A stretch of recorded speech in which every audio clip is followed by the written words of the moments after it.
When a surprise confession on a talk show turned into a bone-chilling murder, the resulting courtroom drama revealed unsettling truths about media ethics and personal vendettas. What really happened after the cameras stopped rolling? Scott Bernard Amador was born on January 26, 1963, in Pittsburgh, Pennsylvania. His father, Frank, worked as a truck driver, and his mother, Patricia, was a housewife. After Scott was born, the family moved to Michigan, and soon after, Scott's parents divorced. Scott dropped out of high school to join the military and served 3 years before being discharged as a specialist. Upon returning to Michigan, Scott worked in telecommunications before finding his job as a bartender. Though he was known for being a social butterfly and making friends easily, he eventually left bartending and became unemployed. Scott was openly gay and proud, a fact that his family accepted and supported from the start. He was also known for his kindness and support, as he often helped friends with HIV and offered them a place to stay when others would not.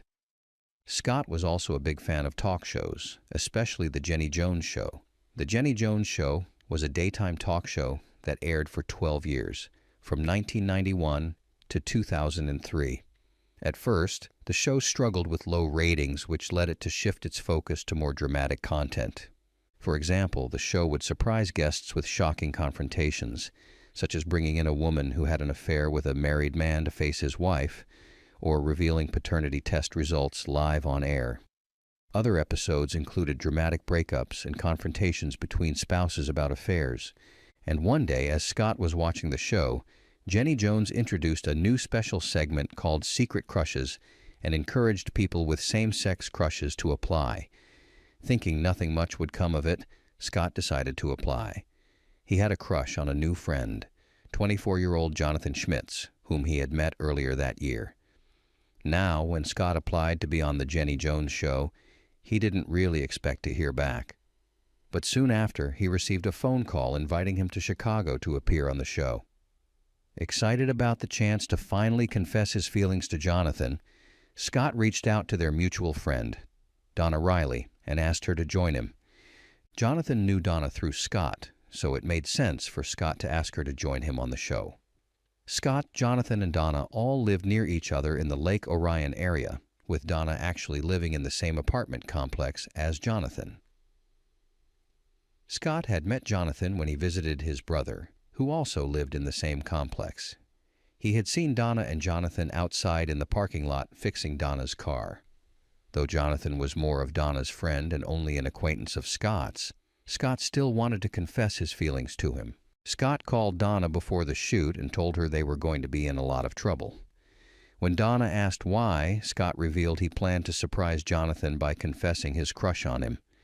At the same time, producers of the Jenny Jones Show called Jonathan to let him know that someone had a crush on him and wanted to reveal it on national TV. The producers of the Jenny Jones Show told Jonathan that his secret admirer could be either a man or a woman, but insisted that he would only find out who it was if he agreed to be on the show. When Jonathan pressed for details and said he wasn't interested if the admirer was a man, the producers reassured him, saying they couldn't reveal who it was, but that everything would be fine and he'd have a good time. Despite their reassurances, Jonathan's production notes clearly show he was uncomfortable with the idea of a secret admirer being a man and was not keen on participating in anything strange. But he was also curious about who it could be and agreed to appear on the show, mainly because he suspected it might be his ex-girlfriend, whom he had recently broken up with.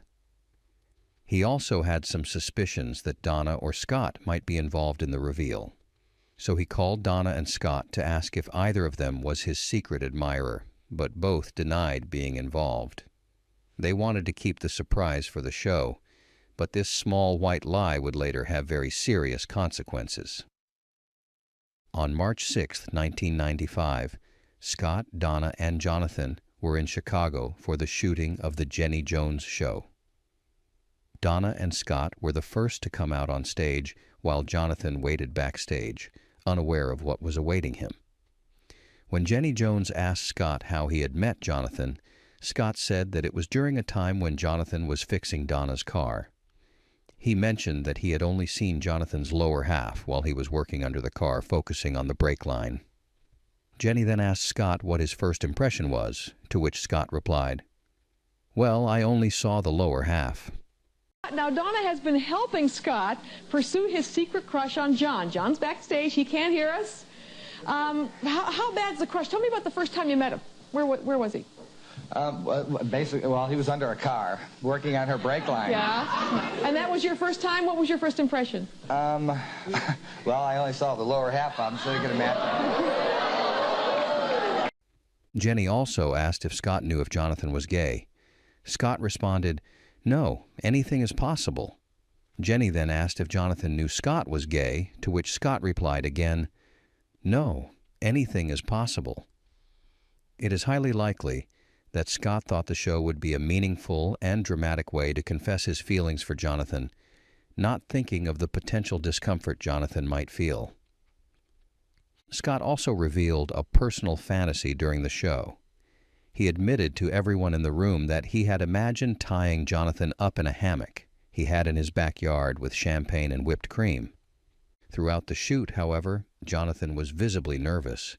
Jenny Jones pressured him to make the moment look good for the audience and even suggested he give Jonathan flowers or kiss him, but Scott refused to do either. When the time finally came for Jonathan to find out who his secret admirer was, he walked out on stage and saw Donna and Scott sitting there. Jonathan greeted Donna with a kiss on the cheek and then shook hands with Scott, who pulled him into a tight hug. When Jenny Jones revealed to Jonathan that it was Scott who had the crush on him, Jonathan was shocked. He had thought the admirer might be Donna, as they were good friends.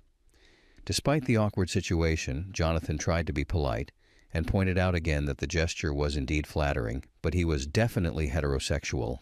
Jonathan then recalled how he first met Scott. He mentioned that one night when Donna was fixing her car's brakes, Scott had pulled up and made a comment about the peace sign Jonathan had drawn on his car, joking about it. Scott had also complimented Jonathan's looks to Donna. Jonathan admitted that while he appreciated the compliment, he wasn't interested in pursuing anything with Scott. The episode was indeed awkward, but it ended without hassle. But the episode would never be aired, as Scott would tragically die before it had the chance to be broadcast. You think? Okay, you think about you have fantasies about him? I've had a couple, yeah. Yeah, you had when he was under the car. You had a fantasy about him. Yeah, something to do with like brake oil, line snapping, and I got a pretty big hammock in my yard, and I thought about tying him up to my hammock. And? Well, it entails like whipped cream and champagne, stuff like that. Now, John, he knows you're gay, right? Yeah. Do you know that he is? No. Anything's possible. So exciting about him to you? He's got a cute little hard body. You know, one you just want to pick up and put in your curio cabinet, you know, dust him off once in a while. You want to physically pick him up? Oh, he's just a tiny little cute thing. He's gorgeous. Well, all right, let's see if he really is. Get the headphones off of John, and let's have John come out here and see who has the crush on him. Here's John.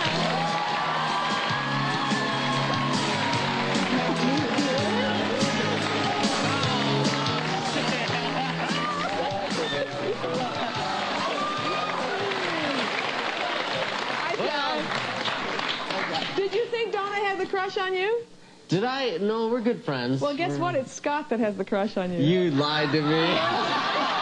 Before we talk, take a look at, we'll show a little playback of what Scott said about you, John. Take a look at that monitor right down here? there. Well, it entails like whipped cream and champagne, stuff like that.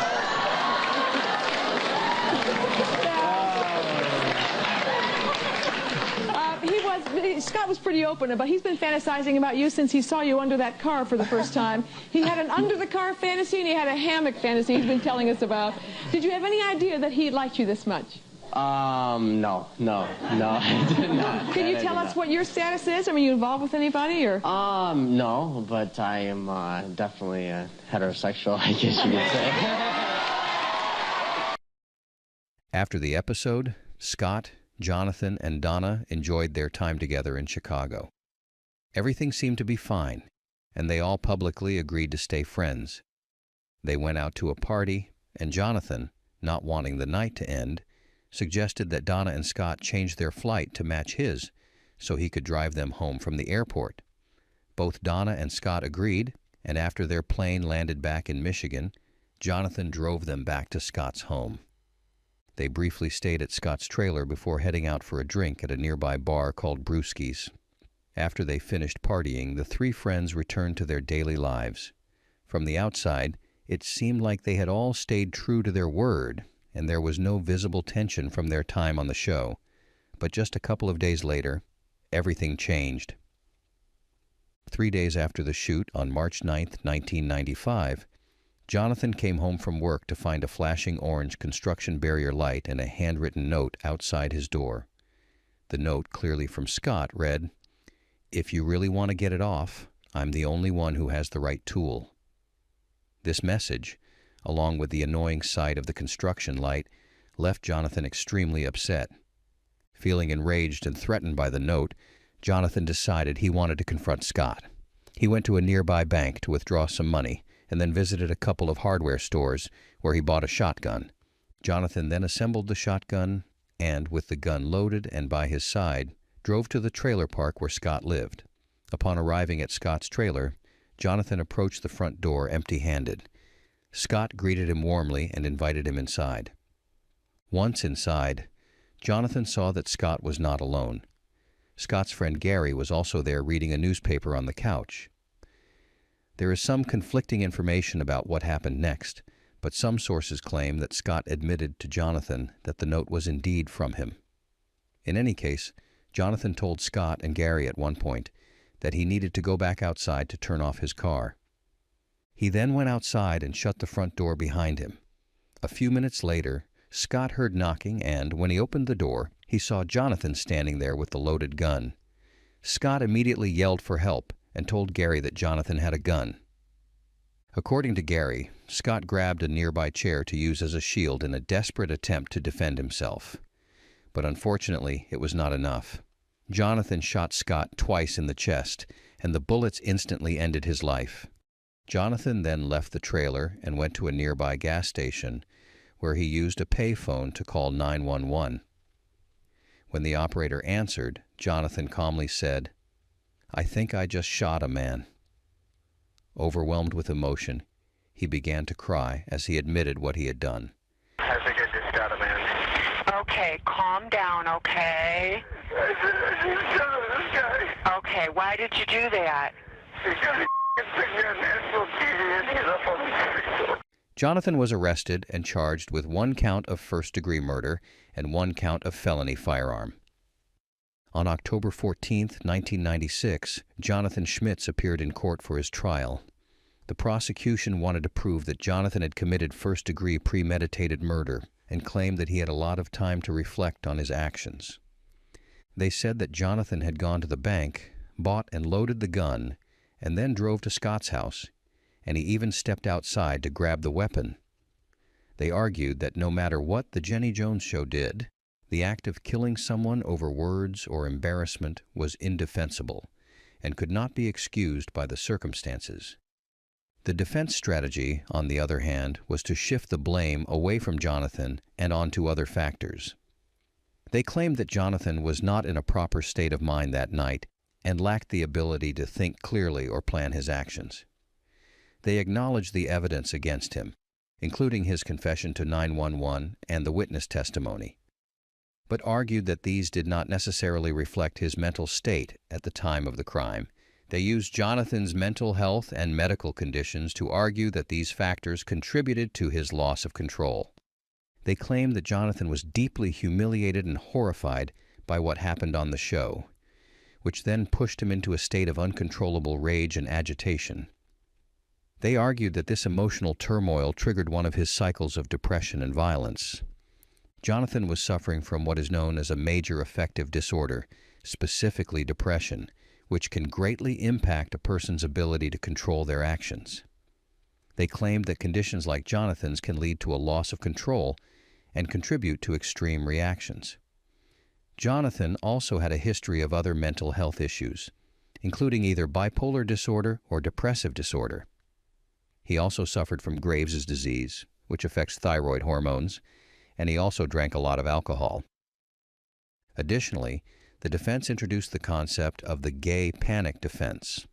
This defense is used to describe a situation where the person reacts violently because they feel threatened or uncomfortable by unwanted sexual advances from someone of the same sex.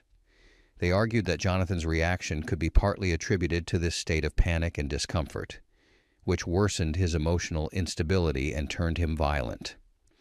During the trial, it also came to light that Jonathan had expressed concerns about being perceived as gay. In conversations with his father, Jonathan had mentioned his fear that people would think he was gay if they saw him on the show.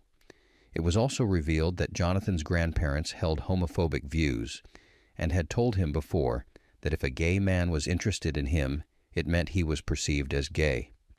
This type of pressure from the family might have led Jonathan to kill Scott. During the trial, there was speculation that after Jonathan, Scott, and Donna went for drinks at Brewski's upon returning to Michigan, there might have been an intimate encounter between Jonathan and Scott, although this has not been proved. But in the end, the defense succeeded in convincing the jury that Jonathan's actions were classified as second-degree murder rather than first-degree murder. Jonathan Schmitz was eventually found guilty of second-degree murder and also convicted on the second count of felony firearm charges.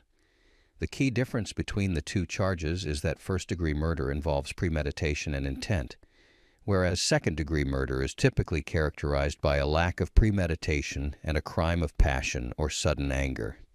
He was sentenced to 25 to 50 years in prison, and he was also convicted of having a firearm during the commission of his crime. But on the 15th of September 1998, the Michigan Court of Appeals overturned Jonathan Schmitz's original sentencing. The defense had argued that they should have been allowed to remove a juror before the trial, though the reasons for this request were never fully clarified. The judge agreed that the trial had been unfair due to this issue, and a retrial was ordered. When Schmitz reappeared in court in 1999, the scope of his trial was limited to second-degree murder only. This time, the defense wanted to argue the case as manslaughter rather than murder. But it did not work. During the trial, it became even more obvious to the prosecution that the crime was far from a simple mistake. The prosecution described it as cold-blooded and calculated, and even called it an execution rather than a crime of passion. In the end, Jonathan Schmitz received the same outcome as before. He was again sentenced for 1 count of second-degree murder and 1 count of felony firearm. The evidence at trial had shown that Schmitz planned his crime, buying a weapon and ammunition, and then shooting the victim at close range. Not once, but twice. The court's sentence was clear. The sentence of this court will strip you of your youth, but it will not strip you of your life. For the second-degree murder, you are sentenced to 25 to 50 years. For the felony firearm charge, you are sentenced to 2 years. These sentences are to be served consecutively. As this case has had huge media coverage, there are a lot of different opinions. While some believe that Jonathan Schmitz was mentally unfit, others think it was the show's fault from the get-go. But the Jenny Jones Show maintained that their show was not responsible for the murder and denied any misleading of Jonathan Schmitz before the shooting of the episode. But when pressed further, it was revealed that while the show claimed it could have been either gender, the reality was that Jonathan was led to believe it was more likely to be a woman. The trial found the show's producers negligent and initially awarded $25 million to the Amador family. But this verdict was later overturned on appeal. Verdict is guilty of second-degree murder. Schmitz was sentenced to 25 to 50 years in prison. In a statement to her viewers, Jenny Jones had this to say.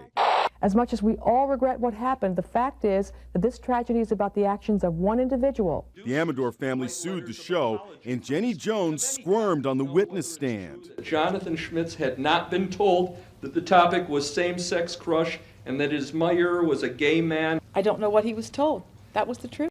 The court ruled that Amadori's murder was unforeseeable and believed that the show could not predict and prevent such an extreme outcome. Despite all that happened, the Amador family never received compensation for Scott's death. The Jenny Jones Show continued to air until 2003. Jenny Jones herself repeated that the media exaggerated the situation. In August 2017, Jonathan Schmitz was released from prison on parole. However, his brother Frank was not so happy about it. He said he wanted to know if he was released only based on his good behavior in prison. He wanted to make sure that Schmitz had undergone significant personal change, no longer held homophobic views, and received appropriate psychological care. A Michigan Department of Corrections spokesman confirmed that Schmitz's release was attributed to good behavior credit he got during his time in prison. Since his release, Schmitz has maintained a low profile and remains in Michigan. Did he get what he deserved? I don't know. Should he be in there longer? Does he need more help? I don't know. But he is not the only person that I blame for my brother's death. I am told the producers that he wouldn't want to appear on the show if his admirer were a man.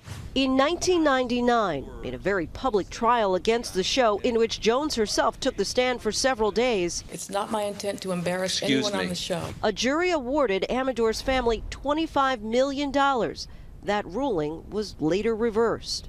My brother knew that Schmitz felt the way he did before this happened. He wouldn't have gone on the show. I'm sure of it. Do you think the Amador family should have received compensation for Scott's death? Share your thoughts in the comments below. If you want more videos like this, please consider dropping a like, subscribe, and hit the notification bell so you don't miss out on more true crime videos. Take care and see you in the next one.